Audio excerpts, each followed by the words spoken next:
বিশ্বের সবচেয়ে জনপ্রিয় ভিডিও প্ল্যাটফর্মগুলোর একটি টিকটক এখন আর শুধু বিনোদনের অ্যাপ নয়, এটি যুক্তরাষ্ট্র ও চীনের মধ্যে চলমান প্রযুক্তি ও ক্ষমতা দ্বন্দ্বের একটি প্রতীক। দীর্ঘদিন ধরে নিষেধাজ্ঞার হুমকি, আইনি লড়াই এবং রাজনৈতিক চাপের মধ্যে থাকা টিকটক অবশেষে একটি সমঝোতায় পৌঁছেছে। এর অংশ হিসেবে যুক্তরাষ্ট্রের টিকটকের জন্য গঠন করা হয়েছে একটি নতুন যৌথ উদ্যোগ, টিকটক ইউএসডিএস জয়েন্ট ভেঞ্চার এলএলসি। যুক্তরাষ্ট্রের ২০ কোটির বেশি ব্যবহারকারীর তথ্যের নিরাপত্তার লক্ষ্যে নতুন এই ব্যবস্থায় অ্যাপটির মালিকানা ও কাজের নিয়মে মার্কিন বিনিয়োগকারীরাও অংশ নেবেন। এই চুক্তির ফলে যুক্তরাষ্ট্রের টিকটকের কার্যক্রম আপাতত নিরাপদ থাকছে। তবে বিষয়টি শুধু একটি কোম্পানির টিকে থাকার প্রশ্ন নয়, এর মাধ্যমে বিশ্ব প্রযুক্তির রাজনীতিতে ক্ষমতার ভারসাম্যের একটি নতুন পরিবর্তনের ইঙ্গিত মিলছে। এখন প্রশ্ন হলো, এসব পরিবর্তন ব্যবহারকারীরা কতটা বুঝতে পারবেন?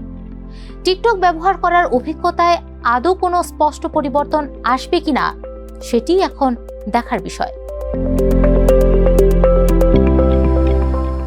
নতুন চুক্তির পর অনেক টিকটক ব্যবহারকারীর মনে প্রশ্ন উঠেছে, এখন কি টিকটক ব্যবহার করতে নতুন কোনো অ্যাপ ডাউনলোড করতে হবে? এই বিষয়ে টিকটক জানিয়েছে, এখন এর কোনো প্রয়োজন নেই। অর্থাৎ ব্যবহারকারীরা আগের মতোই একই অ্যাপ ব্যবহার করতে পারবেন। যুক্তরাষ্ট্র টিকটকের সবচেয়ে বড় বাজার। সেখানে প্রায় ২০ কোটি মানুষ নিয়মিত টিকটক ব্যবহার করেন। ইনস্টাগ্রামের রিলস সহ অন্য প্ল্যাটফর্মের সঙ্গে প্রতিযোগিতার কারণে টিকটক চায় ব্যবহারকারীদের অভিজ্ঞতার যতটা সম্ভব কম পরিবর্তন আনতে। বিশেষজ্ঞরা বলছেন, হঠাৎ বড় কোনো পরিবর্তন হলে ব্যবহারকারী ও বিজ্ঞাপনদাতারা বিরক্ত হতে পারেন। সে কারণেই টিকটক বিজ্ঞাপনদাতাদের বোঝাতে চাইছে যে সবকিছু আগের মতোই চলবে। নতুন অ্যাপের দরকার না হলেও ব্র্যান্ডগুলো নিশ্চিত হতে চাইবে যেন তাদের বিজ্ঞাপন ও প্রচার কার্যক্রমে কোনো সমস্যা না হয়। নতুন চুক্তি কার্যকর হওয়ার সঙ্গে সঙ্গে মার্কিন ব্যবহারকারীদের জন্য কিছু শর্ত আপডেট করেছে টিকটক। এখন ব্যবহারকারীদের চুক্তি হবে সরাসরি টিকটক ইউএসডিএস জয়েন্ট ভেঞ্চারের সঙ্গে। নতুন নিয়ম অনুযায়ী ১৩ বছরের কম বয়সী শিশুরা টিকটকের মূল সংস্করণ ব্যবহার করতে পারবে না। তাদের জন্য আলাদা করে তৈরি করা আন্ডার 13 এক্সপেরিয়েন্সের মধ্যেই সীমাবদ্ধ থাকতে হবে। টিকটক আরও জানিয়েছে, প্ল্যাটফর্মে থাকা কোনো কন্টেন্টকে নতুন মার্কিন প্রতিষ্ঠানটি সমর্থন করে না এবং সেগুলো তাদের নিজস্ব মতামত নয়। ২২ জানুয়ারি থেকে যারা টিকটক ব্যবহার করবেন তাদের জেনারেটিভ এআই ব্যবহারের ঝুঁকি মেনে নিতে হবে। এতে স্পষ্ট করে বলা হয়েছে, এআই ভুল বা বিভ্রান্তকর তথ্য দিতে পারে, এমনকি অনুপযুক্ত বা বেআইনি কন্টেন্টও তৈরি হতে পারে। এসব ঝুঁকি জেনেই ব্যবহারকারীদের টিকটক ব্যবহার করতে হবে।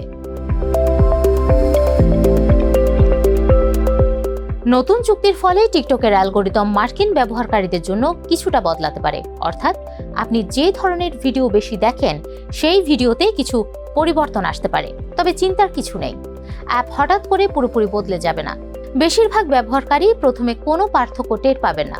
সময়ের সঙ্গে সঙ্গে ছোট ছোট কিছু পরিবর্তন দেখা দিতে পারে, যেমন কখনো কখনো একই ধরনের ভিডিও বারবার দেখানো বা কিছু ভিডিও কম মানুষের কাছে পৌঁছানো। নতুন নিয়মের কারণে টিকটকের মার্কিন সংস্করণের সব ভিডিও দেখানোর নিয়ম একটু বদলাতে পারে। ফলে বিদেশি ভিডিওগুলো ফর ইউ ফিডে আগের মতো সমানভাবে নাও দেখা যেতে পারে। তবে টিকটক বলছে, মার্কিন ব্যবহারকারীরাও পৃথিবীর অন্যান্য দেশের ভিডিও দেখতে পারবেন। শুধু সময়ের সঙ্গে মার্কিন ব্যবহারকারীদের ফিডে দেশীয় ভিডিও কিছুটা বেশি দেখা দিতে পারে। যুক্তরাষ্ট্রের জনপ্রিয় অ্যাপের মধ্যে অন্যতম বাইটড্যান্সের ক্যাপকাট ও লেমনেড।